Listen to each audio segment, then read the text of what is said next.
আজকে একটা দারুণ জিনিস শেয়ার করব এবং এই জিনিসটা আমি এইভাবেই খাই এবং আপনাদেরকে বলবো যারা কাঁচা বিটরুট খান তারা কখনোই কাঁচা জুস করে খাবেন না।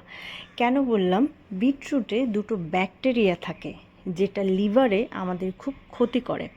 তখনই কোনো ক্ষতি করে না, দীর্ঘদিন খাওয়ার পরে একটা লিভারে বড় মানের ক্ষতি করে, যেটা ডক্টররা কখনোই ধরতে পারবে না যেটা বিটরুট খাওয়ার জন্য হয়েছে এবং কাঁচা। সেই জন্য সমস্ত সবজি সবসময় সেদ্ধ করে বা রান্না করে খাওয়া উচিত। আমি এইভাবে ভাজা করে খাই, যতটা পাতলা কাটা যায় পাতলা কাটা করে ভাপিয়ে শুধু জিরে ফোড়ন আর কাঁচা লঙ্কা নুন হলুদ দিলেই যথেষ্ট। অসাধারণের টেস্ট। আমি রুটি দিয়ে ভাত দিয়ে এবং আমি এইভাবেই খাই এবং আমাকে ডাক্তার রান্না করেই খেতে বলেছিল যে কাঁচা খাবেন না, এতে এই অসুবিধে আছে। তো যাই হোক, অসাধারণ হয়েছিল। যারা জানে না তাদেরকে অবশ্যই আমার ভিডিওটা শেয়ার করবেন যেন তারা জানতে পারে এবং উপকৃত হয়। তো থ্যাংক ইউ, টাটা।